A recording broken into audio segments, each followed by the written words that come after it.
Bien, chicos, hoy día veremos uno de los temas, bueno, además interesante, importante, dentro de lo que viene a ser las estrategias para resolver problemas, sobre todo matemáticos. Es una estrategia, bueno, que es un razonamiento importante, sí, y que nos sirve como estrategia para resolver muchos problemas matemáticos y que se aplica en muchas disciplinas, en muchas áreas. Me refiero al razonamiento inductivo.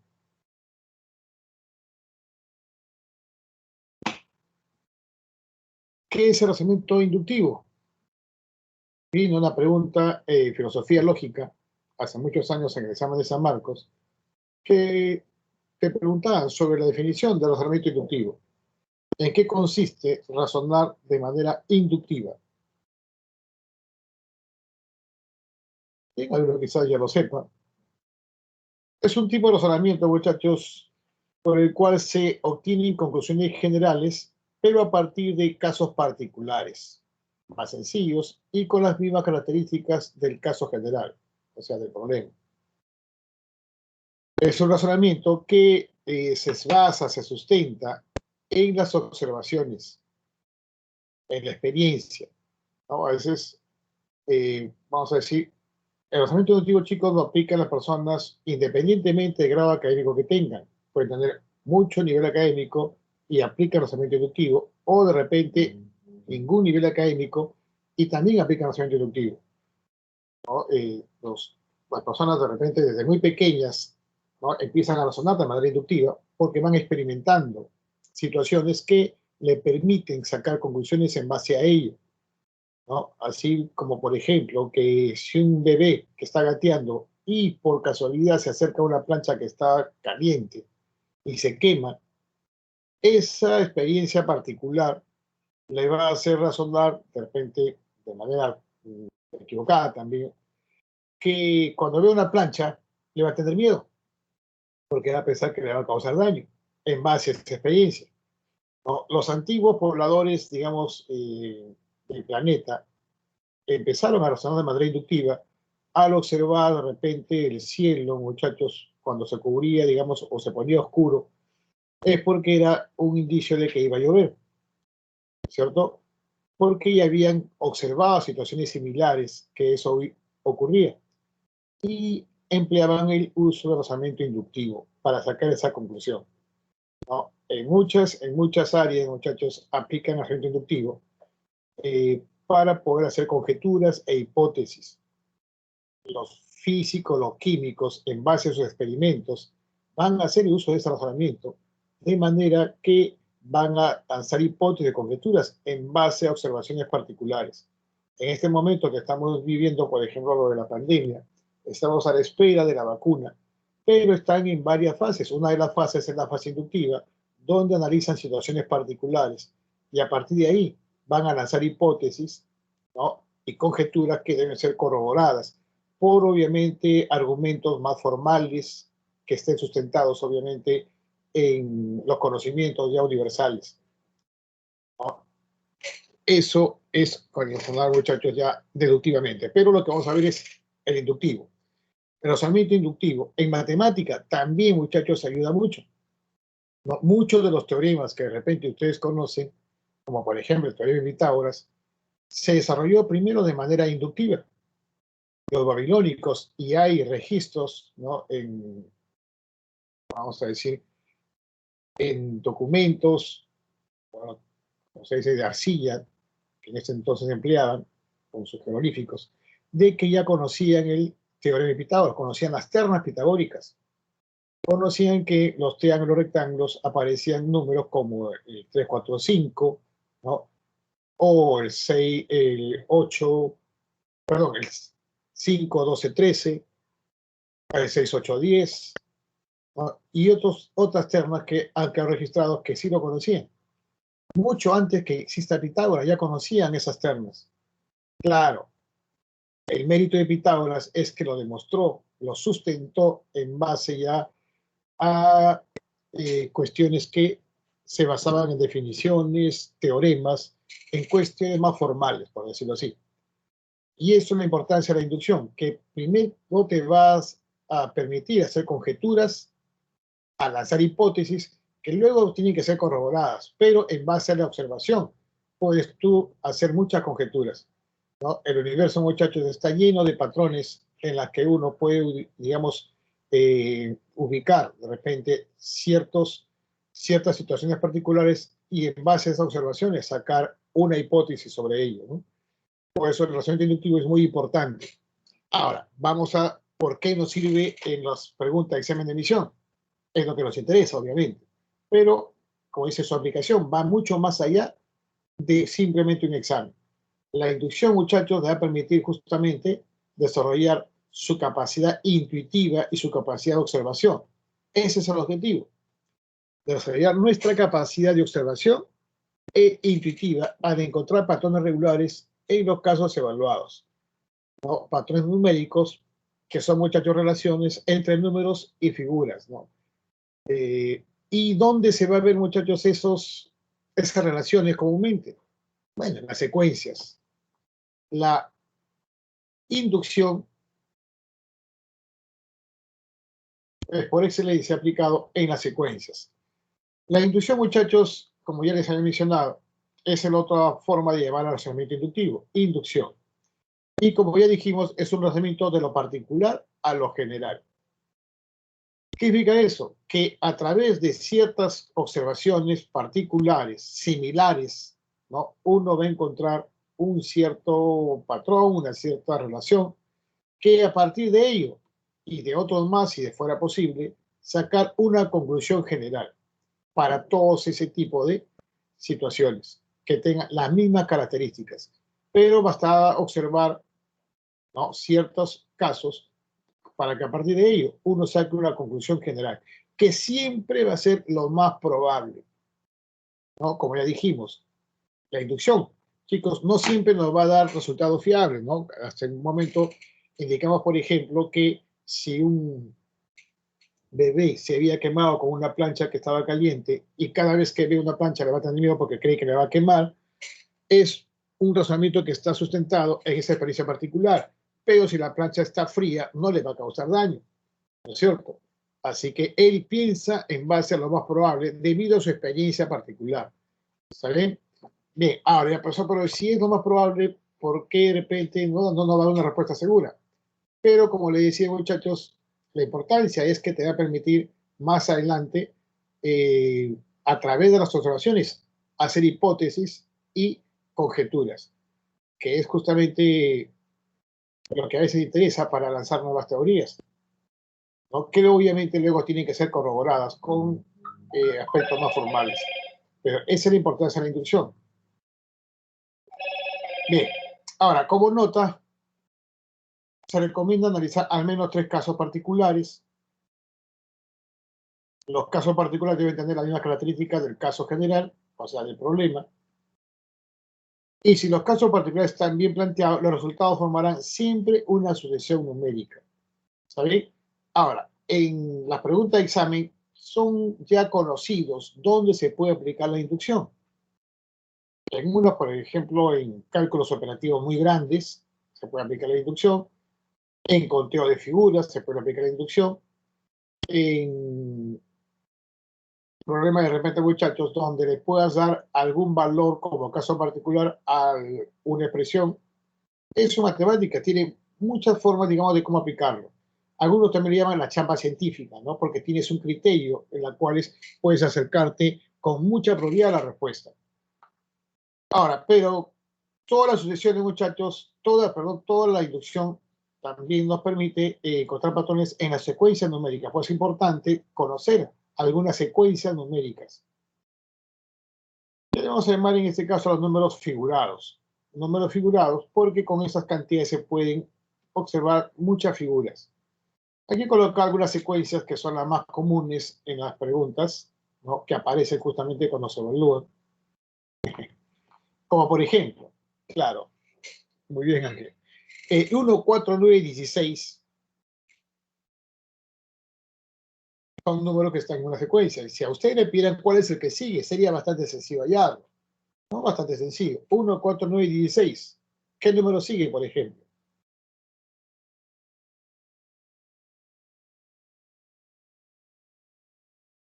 25, muy bien, muy bien. Algunos lo han hecho por diferencias, pero a esos números son fáciles de reconocerlo, porque, muchachos, son números que tienen un nombre, ¿no? ¿Y en qué sustentamos que el siguiente es 25? Porque me doy cuenta de el número 1 se puede escribir como 1 al cuadrado, el 4, 2 al cuadrado, el 9, 3 al cuadrado, el 4, 4 al cuadrado. El siguiente sería 5 al cuadrado, que sería 25. En general, si yo quiero generalizar a todos estos términos, el del lugar n sería n al cuadrado, porque cada número es el lugar que ocupa al cuadrado, ¿cierto? Son los llamados cuadrados, ¿saben? Ahora, hay otras secuencias obviamente mucho más sencillas, como las naturales, 1, 2, 3, 4, que sigue, 5, eso ya está muy bien, pues son recolocados. Pero el siguiente, muchachos, números 1, 8, 27, 64, ¿qué son estos números?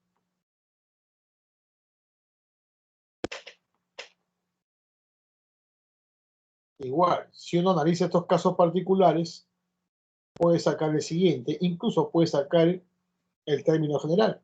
Claro, muy bien. El 1 se puede escribir como 1 al cubo, el 8, 2 al cubo, el 27, 3 al cubo, el 64, 4 al cubo. El siguiente sería 5 al cubo, o sea, 125. El del lugar n sería n al cubo. Muy bien, muy bien. Se le dice cubos. Cubos perfectos, así como tres cuadrados perfectos. Bien, esto lo estudia bastante la parte aritmética también. Los siguientes números, que son conocidísimos, chicos, al igual que los anteriores, eran números bastante protegidos por la secta pitagórica, ¿no? 250 años más o menos antes de Cristo. El 1, 3, 6, 10. Los pitagóricos, que es una secta fundada por Pitágoras, obviamente, tenía mucho recelo en brindar sus conocimientos. ¿No? Tanto así que si ellos enseñaban a otra gente que no pertenece a su secta, podría ser hasta asesinado, cosa que ocurrió con uno de ellos, ¿no? Pero si fue Periquillo, que fue del otro. Pero bueno, veamos. Muy bien, muy bien. 15 es el que sigue. Y estos números también tienen un nombre. ¿Se acuerdan cuál es el nombre? Muy bien, muy bien. Juan, Lucas, Mario. Si analizas cada uno, ¿no? Tienen una estructura también, que es el producto de consecutivos entre dos. 1 por 2 sobre 2, 1. 2 por 3 sobre 2, 3. 3 por 4 sobre 2, 6. ¿No? Son sucesiones también conocidas como cuadráticas, pero tienen un nombre particular que los identifica a estos. Son los llamados triangulares y tienen esta forma. Los números triangulares, no se olviden eso. Los números triangulares es la mitad del producto de consecutivos. Claro, sino que no van a venir tan directos, ¿no? A veces vienen, chicos, en la de los cubos, por ejemplo, han venido, sí, en series y sumatorias.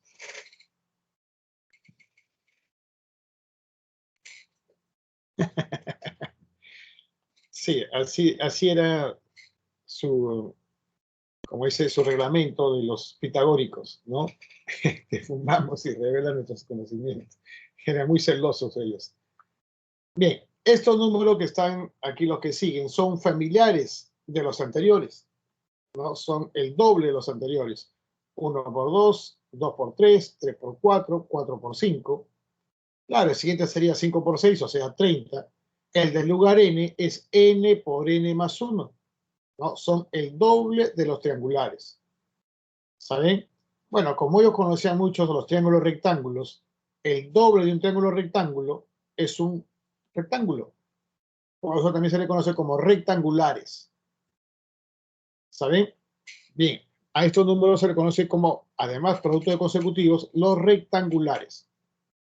Bien, también hacia de cuadrados, cubos, hay números triangulares, hay, vamos a decir, hectagonales, pentagonales, pero antes de eso, recordemos una secuencia muy importante, la progresión aritmética. Hemos tocado, muchachos, en algunos temas, ¿no? Que nos permitía hallar la suma, ¿no? El número de elementos de una progresión aritmética. La porción aritmética, si recuerdan, son aquellos cuya diferencia de términos vecinos es una cantidad constante. 4, 4, 4. Si yo quiero hallar el siguiente, le sumo 4, sería 19. Claro, también se puede colocar como los rectangulares n cuadrado más n. Si tú lo factorizas, te quedas n por n más 1. ¿Sí? Está bien. Es lo mismo, solamente que visto de otra manera, ¿no? Bien. Entonces, muchachos, hay formulitas para hallar el término general en una progresión aritmética, ¿no? Si ustedes de repente en aritmética ya lo estudiaron, el término enésimo es el primero más n menos 1 por la razón, o la razón por n más n entero del primero. Hay ciertas formulitas que te permiten hallar el término del lugar n en una progresión aritmética. ¿Está bien? Pero, sí, también está bien.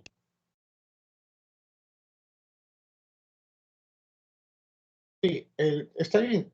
Claro, si te das cuenta, en los rectangulares, Teresita, n por n más 1, si tú multiplicas, n por n es n cuadrado y n por 1 es n. Así que esto también se puede escribir como n cuadrado más n. También se puede escribir así. Es lo que tú estabas observándolo también de otra manera. ¿Está bien? Bien. Le decía, muchachos, que si no queremos aplicar fórmula para hallar el término general de una expresión aritmética, una manera bastante práctica de hallar el término general es utilizar esta diferencia, 4, y multiplicarlo por el lugar que ocupa. Por ejemplo, si yo quisiera el primero, lo multiplico por 1. 4 por 1 es 4. Pero yo veo que el primero es 3. Le resto 1, pues.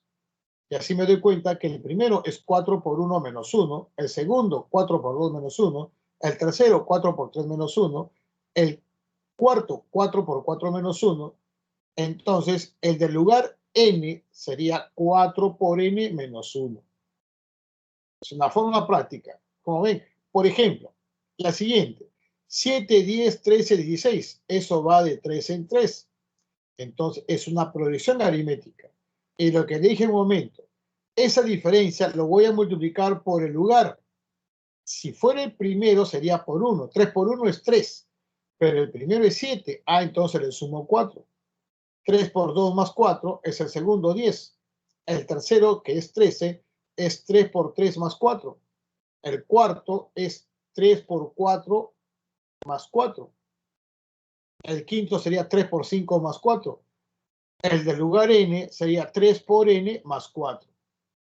¿Está bien? Es decir, esas diferencias, al multiplicarlo por el lugar, muchachos, ¿no? Y compararlo con el primero, que es el más sencillo, si es que me falta, ¿correcto? Le sumo, pero si me paso, le resto. Es lo que se hace nada más. No es algo sencillo. En base a esto, muchachos, podemos hallar también estos números 1, 6, 15, 28. ¿Qué relación tienen? A veces, como le decía, no tenemos la relación de repente inmediata. 1, 6, 15, 28. ¿No? Hay que descomponerlo a veces en factores. Por ejemplo, el 1 se puede escribir como 1 por 1, el 6 como 2 por 3, el 15 3 por 5 y el 28 4 por 7. Y observo que cada término está compuesto de dos factores. Los primeros, ¿no?, son el 1, el 2, 3, 4. Así que el siguiente sería 5. Y así, el del lugar n sería n. Y el siguiente, 1, 3, 5, 7, va de 2 en 2. ¿No es cierto? Claro, el siguiente sería 5 por 9, que es 45. Pero si quiero generalizarlo, chicos, sería n multiplicado por el 1, 3, 5, 7. Son secuencias que va de 2 en 2. Así que el primero sería 2 por 1, pero 2 por 1 es 2 y tiene que salir 1, le resto 1. 2 por 1 menos 1, 1. El segundo es 2 por 2 menos 1, 3. El tercero, 2 por 3 menos 1, 5. Entonces, el del lugar n sería 2 por n menos 1. Pero ese es el segundo factor. O sea, se puede escribir así. N por 2n menos 1. Donde n representa el primero de los factores. 1, 2, 3, 4. El quinto será 5. el sexto será 6. El del lugar n sería n. Ese es el primer factor. El segundo, 1, 3, 5, 7, está representado por 2n menos 1. A estos números se le conoce como números hexagonales. Y los que siguen, 1, 5, 12, 22, en este caso lo voy a multiplicar por 2, pero para que no se altere, lo divido entre 2. Si tú multiplicas a cada uno por 2, tendríamos 2, 10, 12, 22. Donde el 2 es 1 por 2. El 10, 2 por 5. ¿Saben? El 24, 3 por 8. El 44, 4 por 11. Pero tendría que ser entre 2. Ahí lo he colocado. Y observa que al igual que lo anterior, el primero, muchachos, de los factores siempre va a ser sobre 2, pero el primero de ellos es 1, el segundo 2, el tercero 3, el cuarto 4, el del lugar n sería n. Y 2, 5, 8, 11 va de 3 en 3. 3 por 1 menos 1 para que nos dé 2. El segundo sería 3 por 2 menos 1. El tercero, 3 por 3 menos 1. El cuarto, 3 por 4 menos 1. El del lugar n sería 3n menos 1.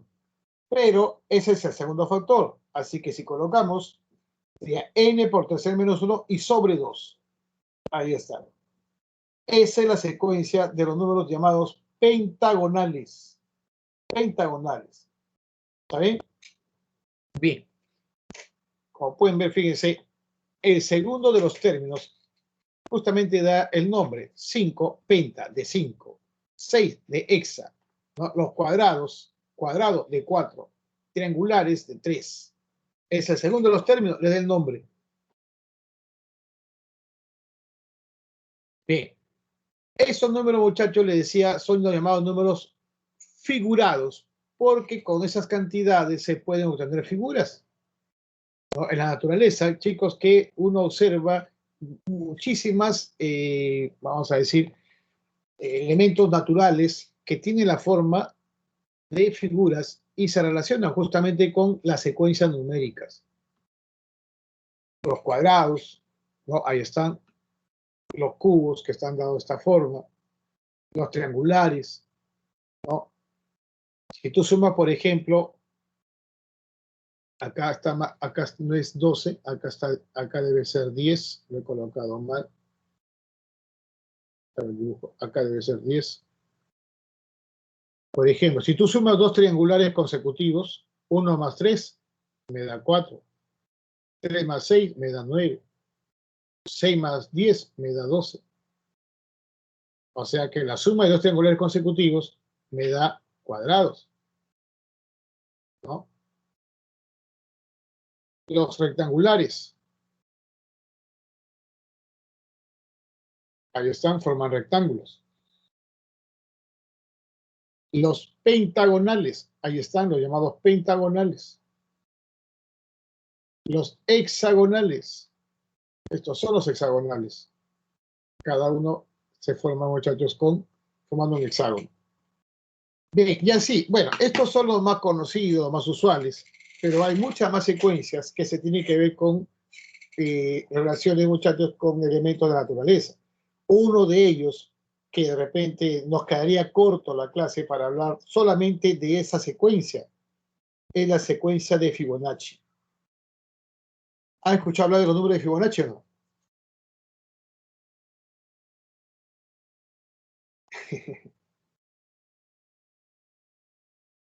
Muy bien. A ver, muchachos, los números de Fibonacci es una secuencia muy interesante. Es el 1, 1, 2, 3, 5, 8, 13, ¿no? 21, etcétera, etcétera. Claro, la suma de dos términos te da el siguiente. Esa es la secuencia de Fibonacci. No, pero es solamente hablar de Fibonacci, muchachos, es hablar, quizás toda la hora hablar de Fibonacci. Es una de las secuencias que se ve mayormente en la parte de sucesiones. En inducción quizás no se presente mucho, pero es bueno conocerla, porque esos números tienen relación con muchos elementos de naturaleza, ¿no? El 1, 1, 2, 3, 5, 8, 11, 13, 21, 34, 55, 89, 144. Esos son los números de Fibonacci. Pero bueno, claro que el código de Da Vinci la nombran con el nombre de Vitruvio, ¿no? Ahí está la proporción de Fibonacci. Claro, son sucesiones, son sucesiones. Y eso se suele ver también en el tema de sucesiones, con mucho más de repente detalle. También en los fractales, claro, los fractales son números, sobre todo las progresiones geométricas o las exponenciales. Ahí están en los fractales, son otros números muy interesantes. Los fractales también es otro tema. Solamente hablar de fractales es un tema amplísimo también que está en naturaleza, en muchos, tanto microscópico como macroscópico. Hay muchos fractales, ¿no? Es decir, si ustedes las sucesiones, muchachos, lo estudian, van a ver que hay una maravilla. Te mencionaba, por ejemplo, de Fibonacci. Él inicia su secuencia con el problema de unos conejitos que se reproducen. Y estamos al año del año 1212, ¿no? En la época del Imperio Romano. Fibonacci, bueno, fue el hijo de un mercader, y este mercader, como viajaba mucho por el Oriente, sobre todo por los países árabes, ¿no? Dejaba a veces a cargo a su hijo. Por eso Fibonacci es el nombre, y en italiano es el hijo de Bonacci. Filionacci, ¿no? Pero Fibonacci, el hijo de Bonacci, es lo que le decían los árabes. Y él, cuando aprendió, digamos, su educación ahí en Arabia, donde utilizaban un sistema distinto, un sistema de numeración distinto a los números que utilizaban en el Imperio Romano, los números romanos. Imagínense si hubiéramos seguido operando con números romanos. Fibonacci, en su publicación, ya cuando él era adulto, estaba en la universidad, él publica el Liber Abacio, el libro del ábaco. El ábaco es una herramienta que utilizaban los romanos para hacer sus operaciones con números romanos. Y era muy complicado. La fadula, ¿no? Claro.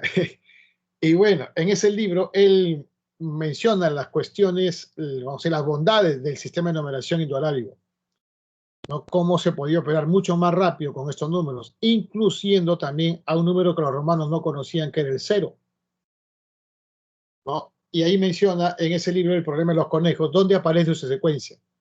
Y, chicos, a través de los años, esa secuencia de Fibonacci se ha relacionado, por ejemplo, ustedes saben que los pétalos de una flor,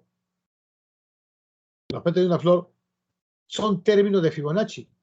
En una flor vas a encontrar 5 pétalos, ¿no? 8 pétalos, 13 pétalos, 21 pétalos, y así. Encuentra el número de Fibonacci. Ah, sí, es salvaje operar con romanos. Y así, muchachos, en los girasoles, ¿no? Las hélices que presentan los girasoles son parejas de hélices en sentido horario y en sentido antihorario, que son números de Fibonacci. Y así hay una secuencia grandísima. Y además, los números de Fibonacci se relacionan con la razón áurea, el número de oro, el Fi, que aparece también en el código de Da Vinci, el número áureo, los números de Fibonacci, ¿no? Y también, muchachos, en la Gioconda. Cuando dividen dos términos vecinos de Fibonacci, se acerca a la proporción áurea. Se dice que la proporción áurea es, muchachos, la proporción, digamos, que determina la belleza, ¿no? Las tarjetas de crédito tienen un rectángulo cuyos lados están en proporción áurea. Las pantallas de televisión tienen una proporción áurea. Nuestro cuerpo, el ombligo, divide a nuestro cuerpo en la proporción áurea. Las falanges de nuestros dedos están en proporción áurea. El codo de nuestro brazo con la mano extendida están en proporción áurea. Nuestra rodilla divide nuestra pierna en proporción áurea. Es decir, lo encuentras en todo, la proporción áurea o el número de oro. Y eso aparece en el cociente de los números de Fibonacci. O sea, es tan misterioso, muchachos, esos números, que pueden ver de repente en internet, busquen ahí números de Fibonacci. Está en el universo matemático, varias páginas interesantes. Ah, claro, las elipses Los espirales de Fibonacci. ¡Wow! ¡Qué hermoso!, ¿no? La Vía Láctea es una espiral de Fibonacci. Ah, sí, sí, bueno, como le digo, podríamos hablar todo un día de hablar de Fibonacci nada más. Pero sigamos, ya nos estamos yendo del tema. Vamos a ver, muchachos, ahora sí, con aplicaciones de los números figurados en la inducción matemática para hacer cálculos operativos, como esta. Pregunta 1. Calcular la suma de cifras resultado de 66 puntos suspensivos 66 sin cifras todo al cuadrado.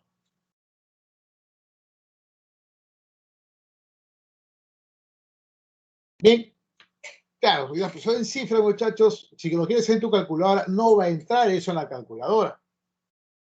En el cuaderno, bueno, podría hacerlo, pero vamos a ocupar mucho espacio, ¿no? Es bastante complicado. La inducción, sobre todo, muchachos, cuando tienes de repente un problema muy abstracto, muy engorroso, muy laborioso, muy complejo, nos conviene hacer el análisis de la inducción de casos particulares. Muy bien, Astrid, correcto. Pero teniendo en cuenta que al menos debes tomar 3 casos similares. Muy bien, Ángel. Por ejemplo, nuestro primer caso tiene que ser similar al que se plantea. Como este número que está al cuadrado está formado por puro 6, lo más elemental, muy bien, Antonella, es que el primer caso sea un 6 al cuadrado. El segundo caso, 2 6 al cuadrado, o sea, 66. El tercer caso, ¿no? El número de la bestia al cuadrado, 666 al cuadrado, ¿correcto? Y los resultados serían en el primero 36, en el segundo 4356, 666 al cuadrado es 443.556. Chicos, y como pueden observar, los números que se van obteniendo cada vez que voy aumentando una cifra tienen un cierto patrón. Cada vez aumenta en un 4 y en un 5. Yo podía encontrar cuál es el resultado de esto, ¿no? De acuerdo al análisis previo de los casos particulares. ¿Saben? Pero sería un poquito también, vamos a decir, fastidioso hallar eso. Pero lo más rápido, para hallar lo que nos piden la suma de cifras y resultados. Lo más rápido es analizar la suma en cada caso. La suma de cifras de cada resultado. 3 más 6, 9. 4 más 3 más 5 más 6, 18. 4 más 4 más 3 más 5 más 5 más 6, 27. Y si observas, estos resultados van de 9 en 9.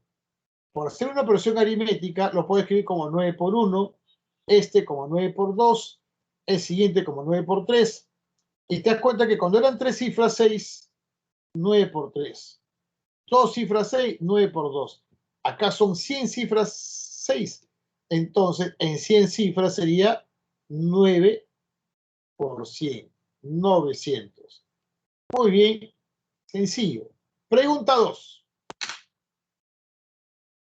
Calcular M y dar como respuesta la suma de sus cifras. Ah, de repente algunos lo hicieron. A ver, ¿cuánto sale?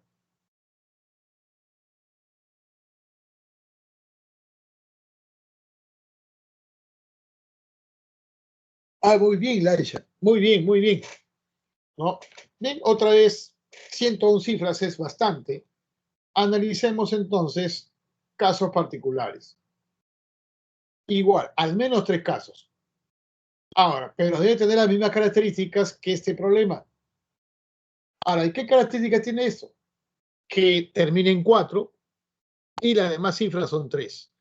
Entonces, si yo tomar el más elemental, debería terminar en 4. Pero si tomo una cifra, solamente sería el 4 al cuadrado. ¿Correcto? Aunque ya pasó, pero no se parece.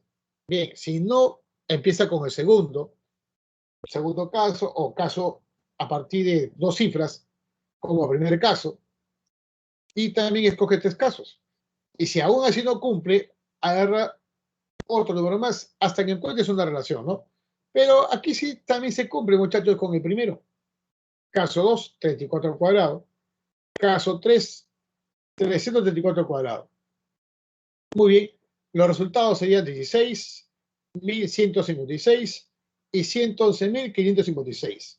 Como quiero la suma de cifras, 6 más 1, 7, 1 más 1 más 5 más 6, 12, perdón, 13, 1 más 1 más 1 más 5 más 5 más 6, 19, y observo que va de 6 en 6. ¿Correcto? Va de 6 en 6. Ah, esto se puede escribir como 6 por 1 más 1. Este se puede escribir como 6 por 2 más 1. Este como 6 por 3 más 1. Y observo que esto se relaciona con el total de cifras que hemos tomado en cada caso. 3 cifras, 6 por 3 más 1. 2 cifras, 6 por 2 más 1. En 101 cifras sería 6 por 101 más 1. Y eso es 607. La respuesta, la D. Como ven, no estaba complicada. Pregunta 4. Calcule la suma de cifras del resultado de A. A ver. ¿Qué le sale?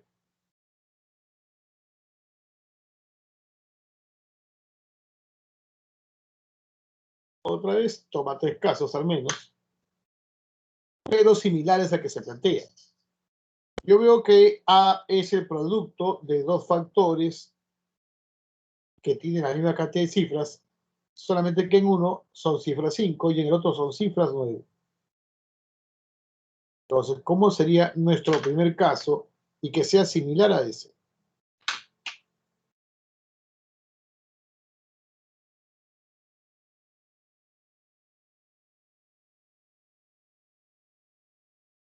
Bien, chicos, como son dos factores y el primer factor son cifras 5 y el segundo factor son cifras 9 y en la misma cantidad, entonces si yo tomo una cifra, sería una cifra 5 multiplicado por una cifra 9. ¿Correcto? Similar. Si tomo un segundo caso, sería 2 cifras 5 multiplicado por 2 cifras 9. O sea, 55 por 99. ¿Está bien?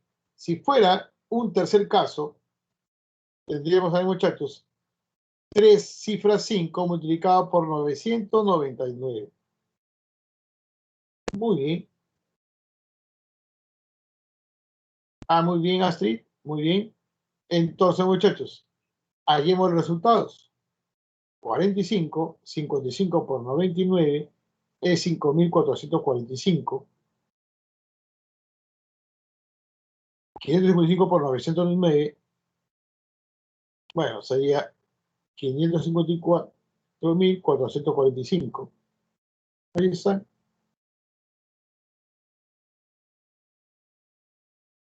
¿Y ahora qué hacemos?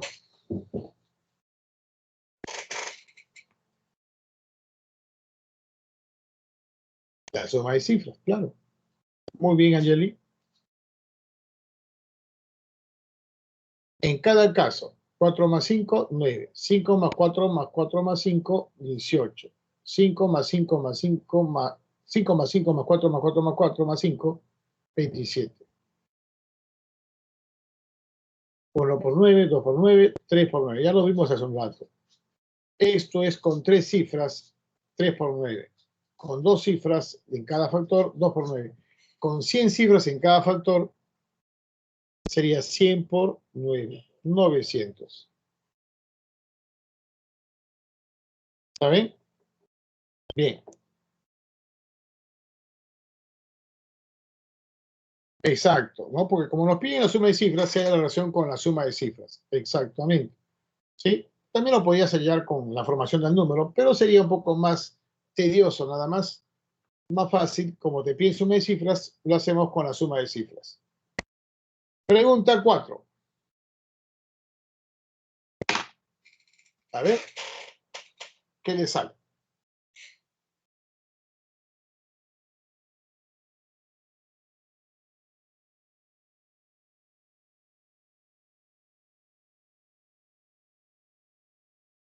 Muy bien, Lasha.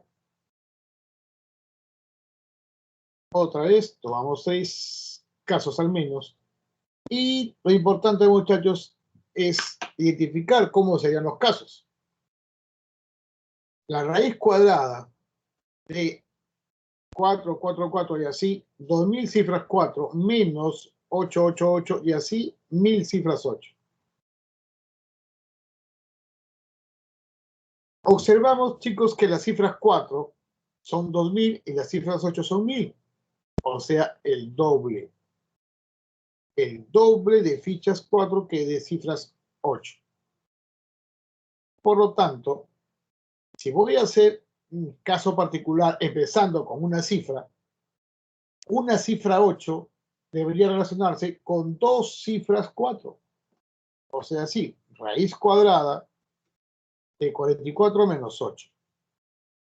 Caso 2.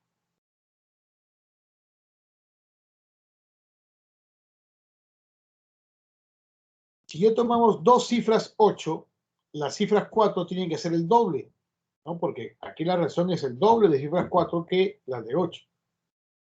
Así que si tomamos dos cifras 4, serían dos cifras 8, serían 4 cifras 4. Así. Y si se dan cuenta, entonces, el tercer caso serían 3 cifras 8 con 6 cifras 4. Así. ¿Bien? Ahí vemos los resultados. 44 menos 8, 36. Raíz cuadrada de 36. Aquí raíz cuadrada de 4.356. Y raíz cuadrada de 440.556. Aunque eso lo hemos visto hace un momento, cuando vimos el problema 1. El problema 1. 36, 4.356, 4.446, que son 6 al cuadrado, 6 al cuadrado, 666 al cuadrado. Bien, entonces, muchachos,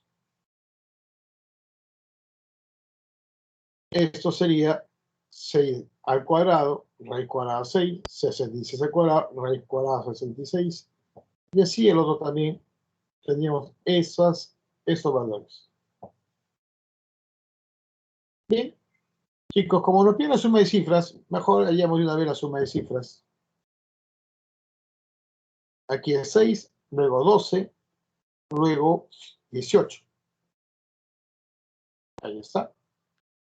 Y eso, muchachos, te das cuenta que lo tengo que relacionar con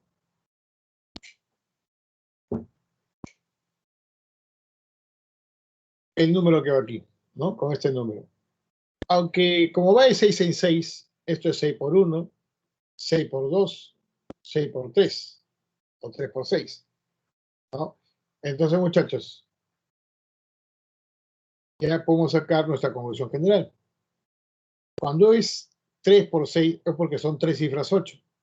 2 por 6 es porque son 2 cifras 8. 1 por 6 porque es una cifra 8. Entonces, como acá tenemos 1000 cifras 8, la suma de cifras de este resultado sería 1000 por 6, o sea, 6000.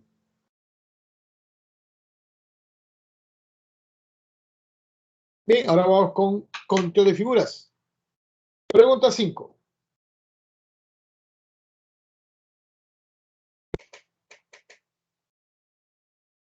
Dice, para construir el siguiente castillo se utilizaron palitos de fósforo. ¿Cuántos se emplearon en total? A ver, ¿qué le sale? A ver, inténtenlo.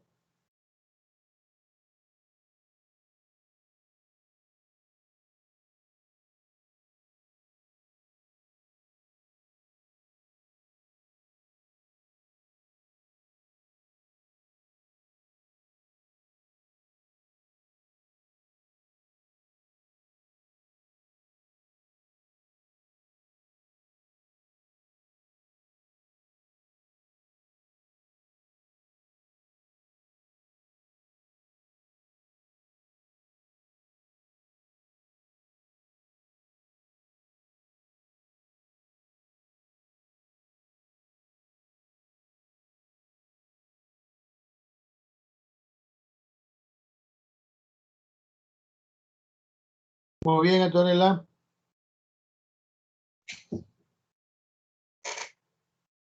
Muy bien, muy bien.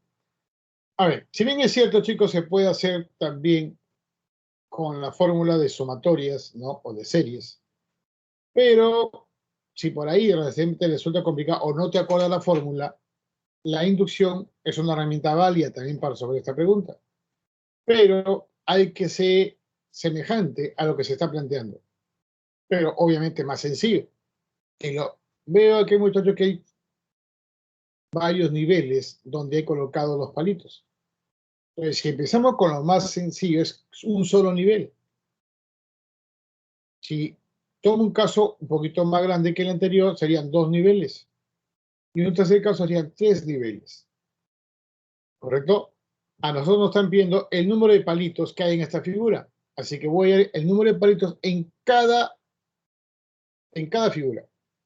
Acá es fácil contar. Eso es importante que cuenten bien. ¿Eh? Si se equivoca por ahí, ya fueron ya. 1, 2, 3, 4, 5. Acá hay 5 palitos. En la siguiente, a esos 5, le voy a agregar 1, 2, 3, 4, 5, 6, 7, 8, 9. Así que 5 más 9, 14. Y en la siguiente, sumen a los 14, agrégale 1, 2, 3, 4, 5, 6, 7, 8, 9, 10, 11, 12, 13, más los 14, 27. Esos son los palitos. Ahora, ¿y qué nos encontramos? Una, por ejemplo, podría ser, muchachos, escribirlo como 1 por 5, 2 por 7 y 3 por 9. ¿Okay? En el primer factor no hay problema. 1, 2, 3 es una secuencia. 5, 7, 9, eso sí, lo podemos escribir, muchachos, el 5, como va de 2 en 2, 2 por 1 más 3. El 7 sería 2 por 2 más 3. El 9 sería 2 por 3 más 3. Y esos, muchachos, son los segundos factores que tienen una relación. Entonces vamos de frente a ver lo que nos pide.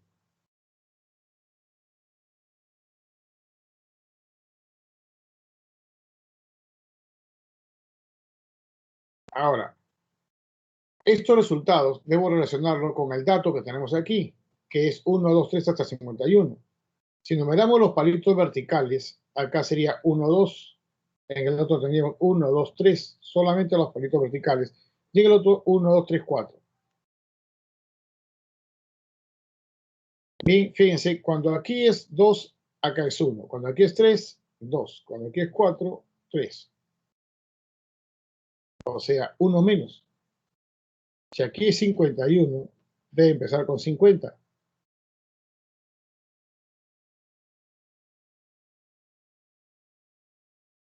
¿Qué observan entonces? El primero de los factores no hay problema. 1, 2, 3.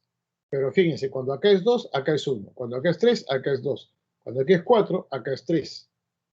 4, acá 3. Si acá es 51, debe empezar con 50. Y el otro es el doble de ese valor más 3. O sea, 50 por el doble de 50 más 3. Y eso es 5150. La C.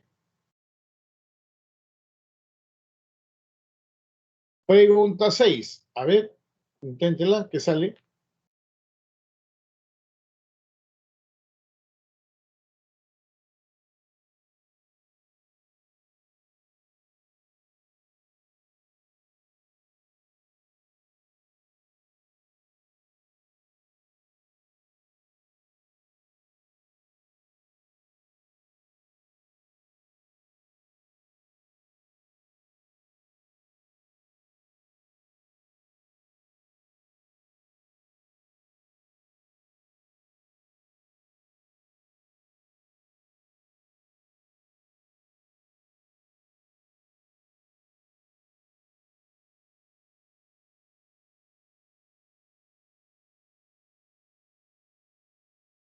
Muy bien, Carlos.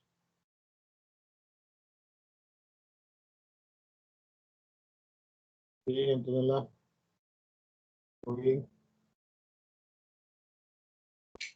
Bien, nos piden cuántos puntos de intersección hay en la siguiente figura. Punto de intersección, al igual que por el anterior, lo podemos trabajar por niveles, cada caso. Un caso, primer caso sería, muchachos, ahí, un nivel. Segundo caso, 2 niveles. Tercer caso, 3 niveles. Bien, pero nos piden punto de intersección. Así que empezamos a contar.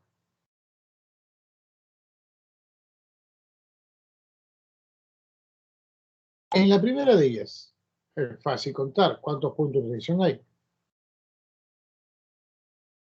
¿Cuántos hay?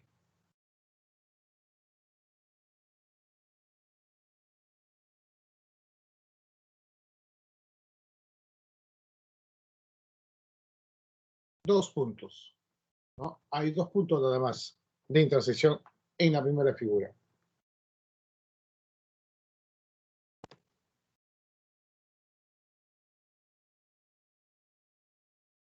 Ahí está. En el segundo caso, si contamos los puntos de división, a esos dos que hemos contado primero, hay que agregarle 1, 2, 3, 4, 5 y 6. Que serían entonces 8.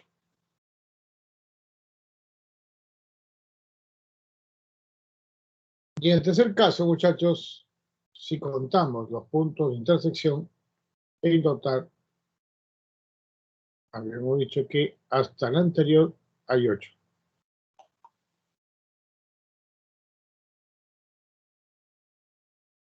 A esos 8 hay que agregarle 1, 2, 3, 4, 5,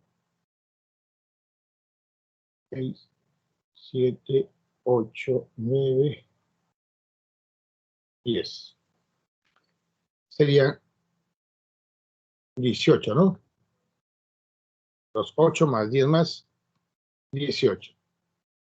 Y eso sí, como les decía, es importante contar tranquilo, sin desesperarse, porque si no, no vas a poder encontrar la respuesta adecuada, porque estarías hablando de números que no son. Ahora, ¿qué observamos ahí? 2, 8, 18.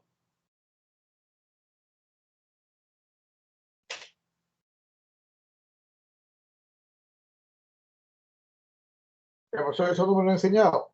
No, pero están conocidos. Chicos, si ustedes sacan a ver la mitad a 2, 8, 18, ¿qué observan si le saco mitad a 2, 8, 18?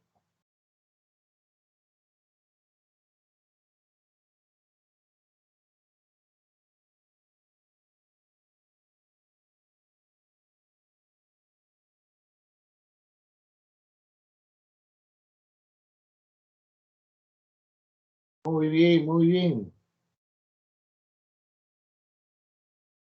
Claro, 2, 8, 12. Si le saco mitad es 1, 4, 9. Y el 1, 4, 9 son cuadrados, los cubos, no.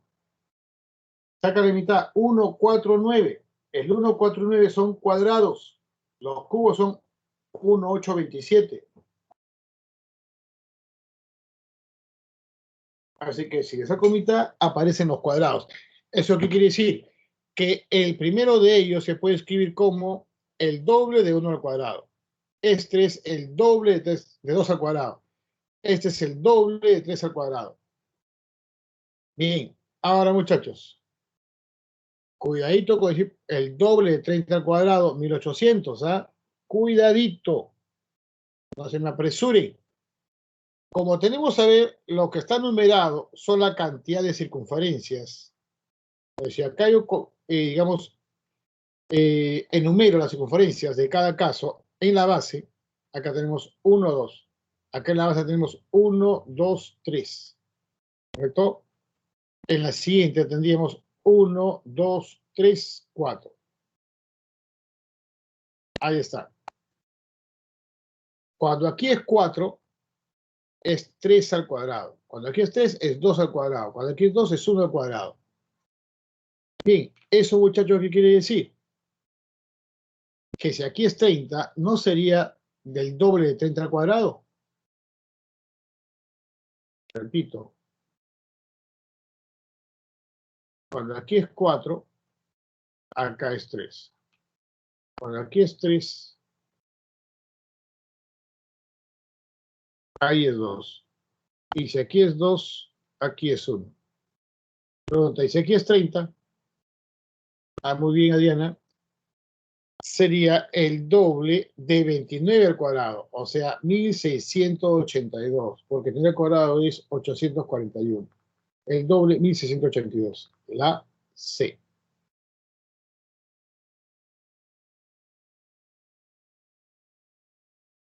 Muy bien. Pregunta 7. A ver, esta está más fácil, parece. A ver qué sale.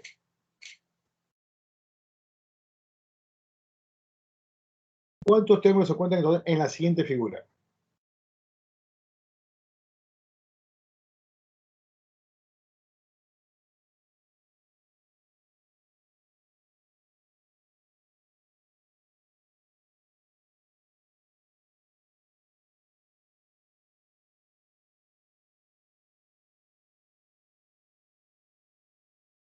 ¿Qué salió?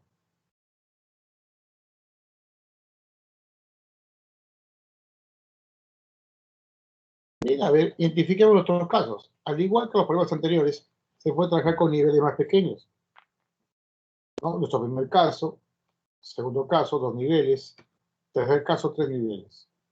Y tengo que contar triángulos. Eso sí, cuenten bien, porque ahí está de repente a veces nuestro error, el no contar adecuadamente.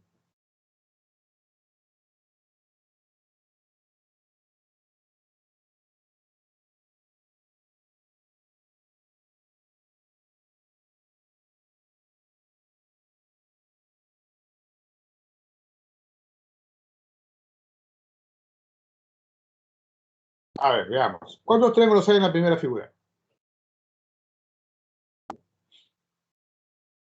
¿Cuántos triángulos hay en el primer caso?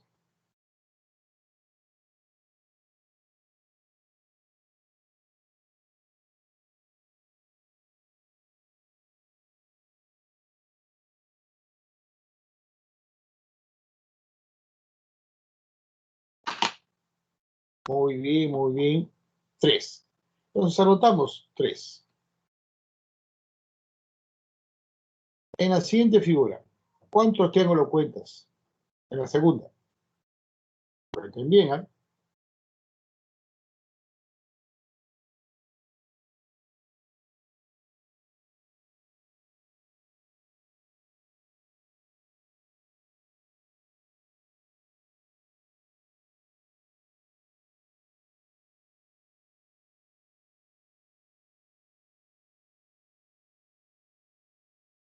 ¿11? ¿Seguro? A ver, veamos. Puedes contarlo por separados, los chiquitos, los grandes o por fila, pero ojo, tienen que contar el total. Por ejemplo, ahora contamos 1, 2, 3, 4, 5, 6, 7, 8, 9, pero ojo, no se olviden de contar este de aquí también.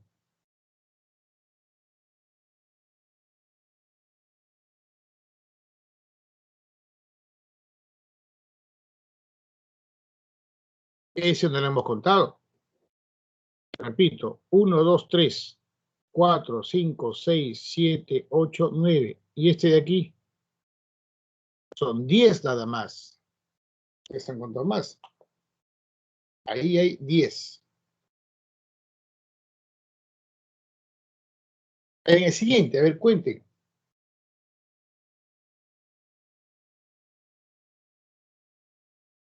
A esos 10 que estaban acá, agrégale 1, 2, 3, 4, 5, 6, 7, 8, 9, 10, 11. A los 10 le agrego 11. ¿Saldría cuánto? 21. Muy bien, muy bien.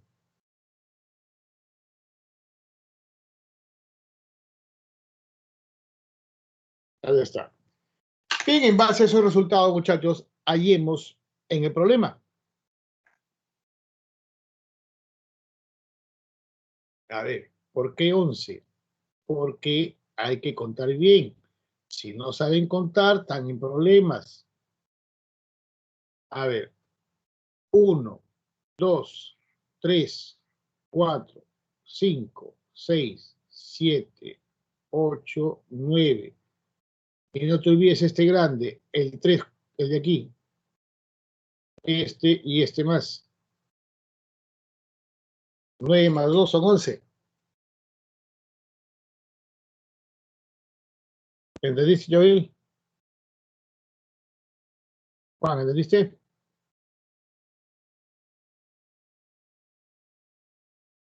Juan tiene que prestar atención a los detalles. Ok.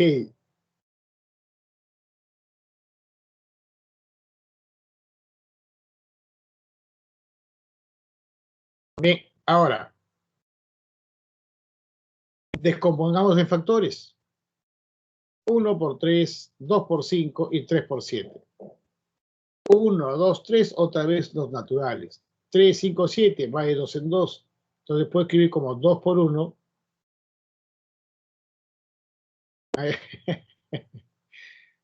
2 por 1 más 1, 2 por 2 más 1.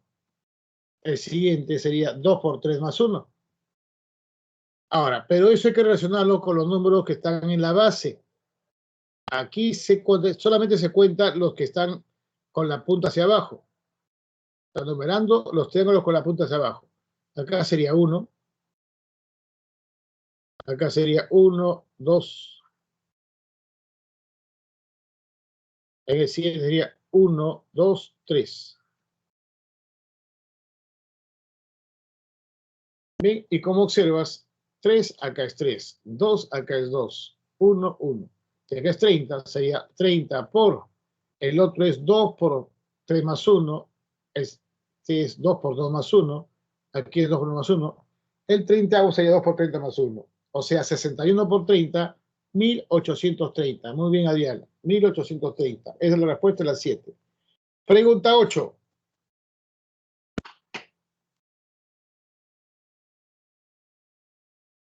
No es 11. La 8 no es 11. Animal no es.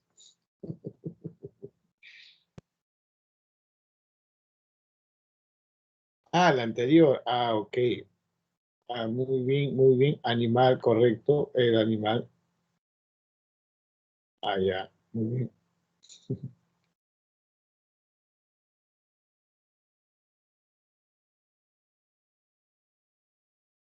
Ok. Dice, en la siguiente figura hay n circunferencias de contacto, unas con otras, y con sus lados del triángulo.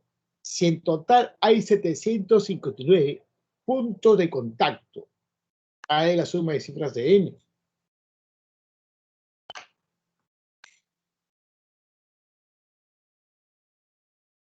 Bueno, chicos, si vos analizar mis casos particulares, similares a este, el primer caso sería así. El segundo caso sería 2 niveles. El tercer caso, 3 niveles. Siempre encerrando al triángulo. ¿Sí? Y lo que quiero hallar es cuántas circunferencias hay si se han obtenido 759 puntos de intersección. Así que aquí hay que relacionar las circunferencias con los puntos de contacto o puntos de intersección.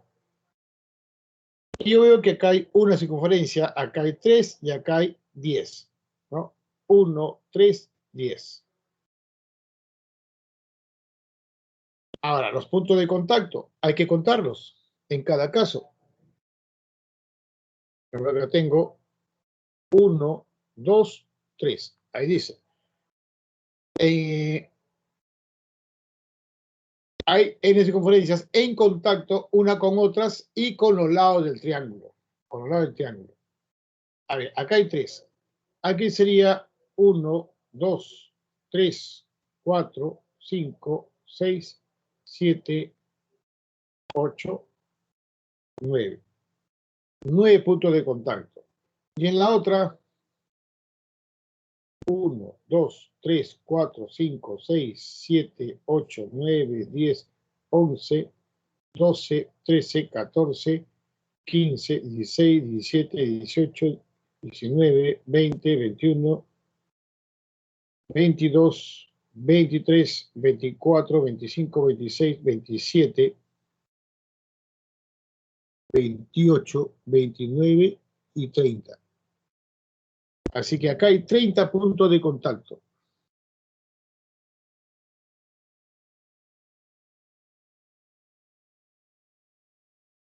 Ahí están, 3, 9, 30.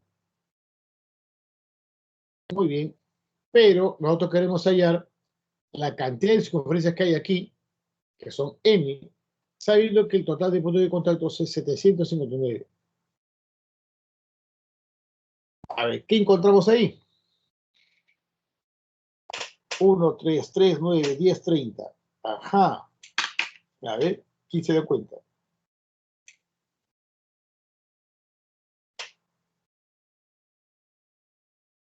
Muy bien. Los puntos de contacto son el triple de los puntos.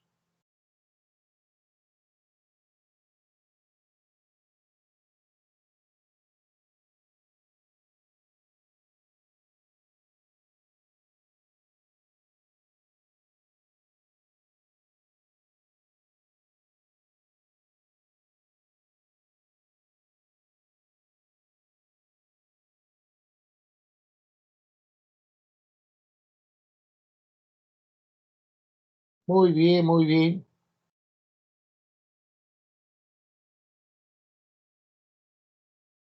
Muy bien.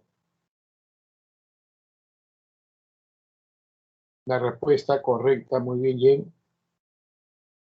Bien, muchachos, ¿se acuerdan que los puntos de contacto son el triple de las circunferencias? O al revés, las circunferencias es la tercera parte de los puntos de contacto, ¿no? Entre 3, entre 3, entre 3. Acá también sería entre 3. Y eso es 105, 253.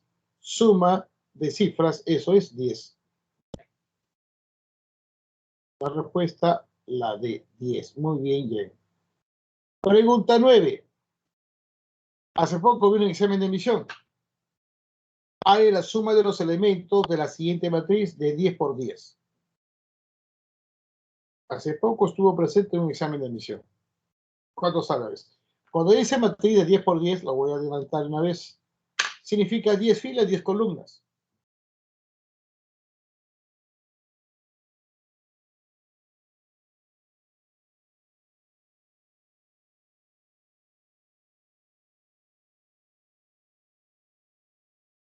A ver qué sale.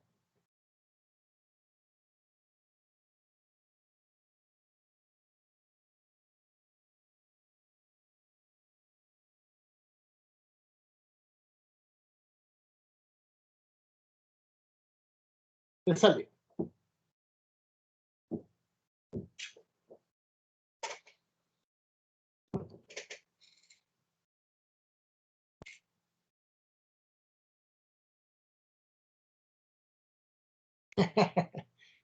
Claro, si uno quiere aplicar sus sumas de su fórmula de series, sumatorias, resulta bastante complejo, ¿no?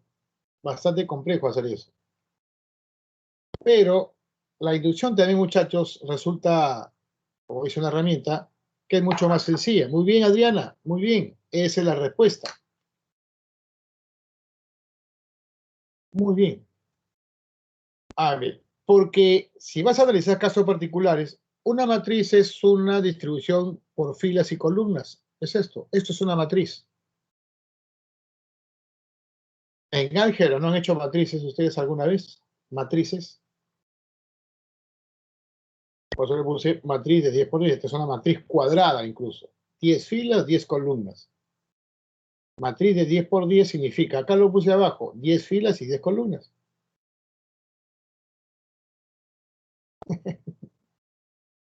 ¿Está bien? Bien, matriz, como le decía, es una distribución por fila y por columna. A ver, por ejemplo, ¿no? Cuando hacen programación van a ver matrices también. Le llaman vectores, vectores o matrices.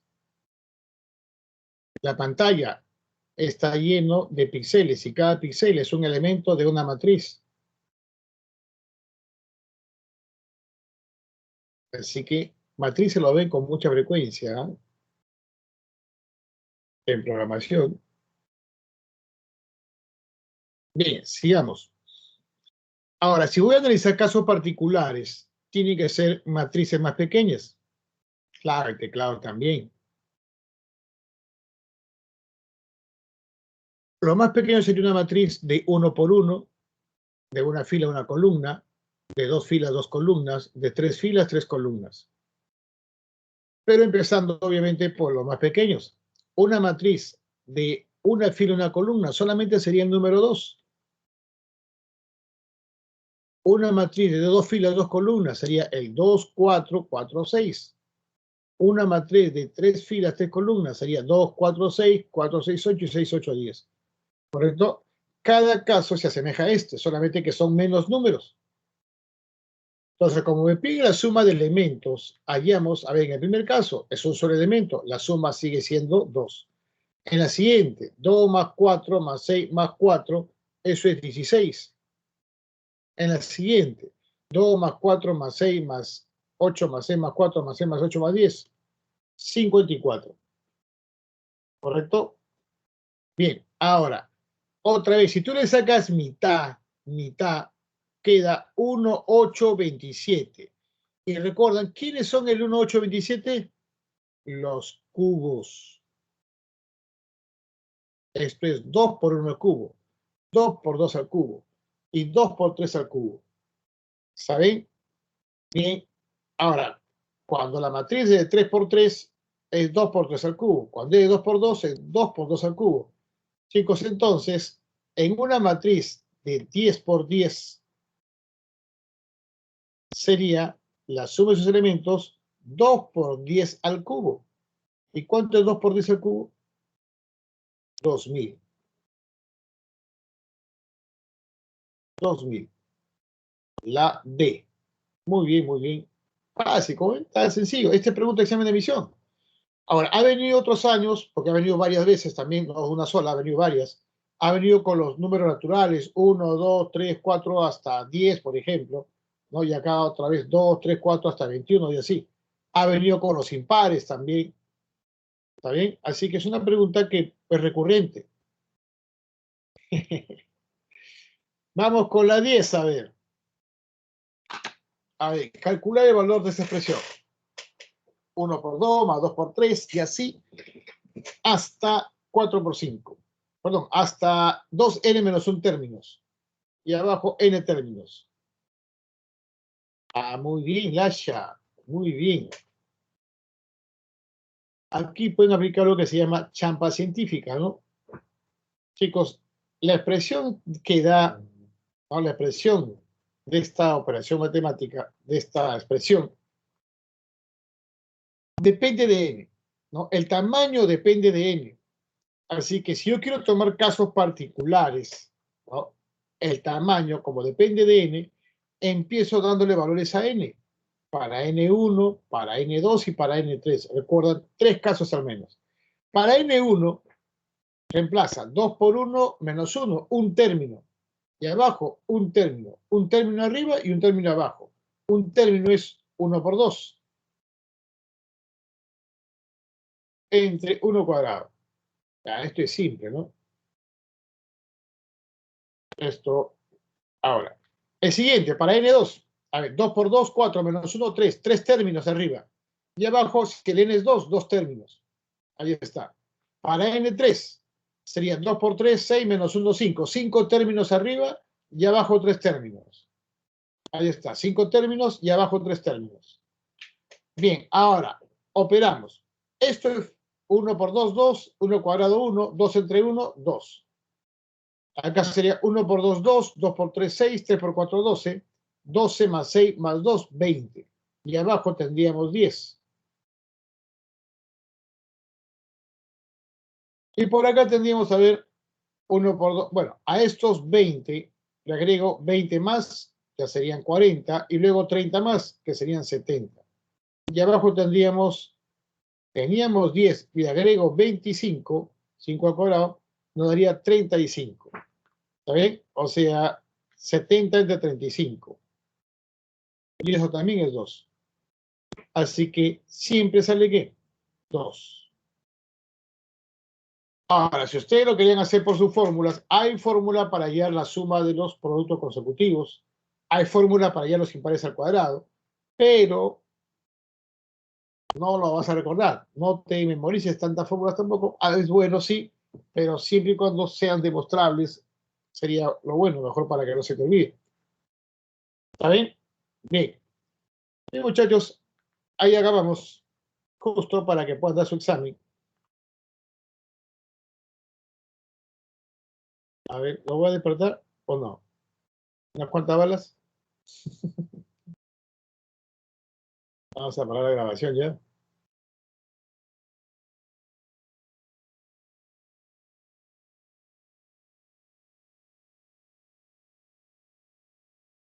Ok.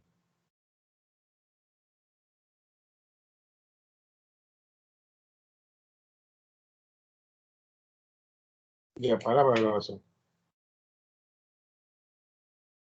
¿Cuál? ¿La 1? Llegaste tarde, seguro.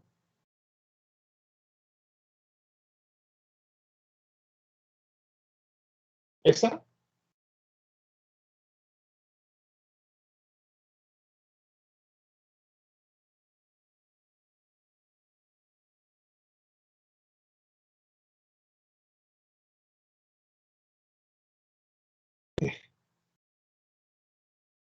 Sí, la 1 nada más es analizar igual casos particulares que se asemejen a que se plantea y al menos 3 casos, ¿no? Que sería el caso 1, 100 cifras es demasiado. Lo más elemental es un solo 6 al cuadrado. El caso 2, 2 6 al cuadrado. El caso 3, 3 6 al cuadrado. En base a esos casos, analizar sus resultados. Aquí el resultado es 36, aquí el resultado es 4.356, y si tú elevas 6 6 al cuadrado, esto sería 440.556. Como nos piden la suma de cifras del resultado, analizamos la suma de cifras. 3 más 6, 9. 4 más 3 más 5 más 6, 18. Y 4 más 4 más 3 más 5 más 5 más 6, 27. Como va de 9 en 9, 9 por 1, 9 por 2, 9 por 3. Con 3 cifras 6, 9 por 3. Como son 100 cifras, entonces en 100 cifras serían 9 por 100. Y eso es 900. ¿Está bien?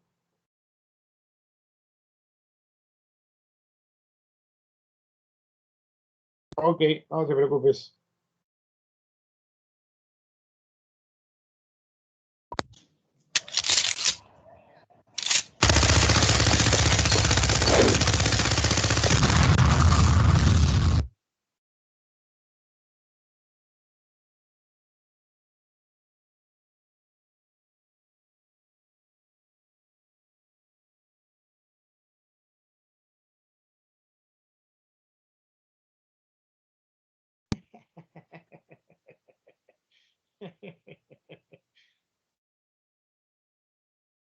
Nada más, ahí aparece.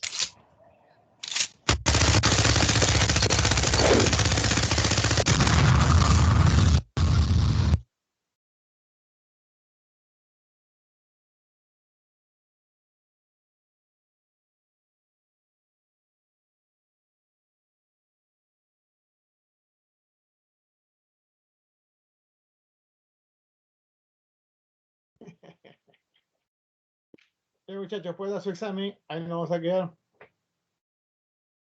Nos vemos con ustedes mañana en el AVI, en la P. El Lipi está jato. Está durmiendo.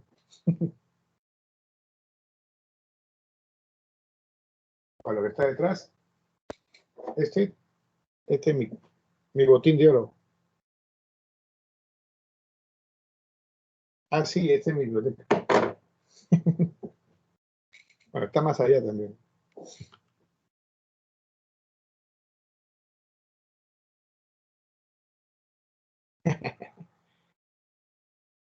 Ok, muchachos, cuídense. Ya nos vemos. Gracias a ustedes. Nos vemos mañana. Bye, bye.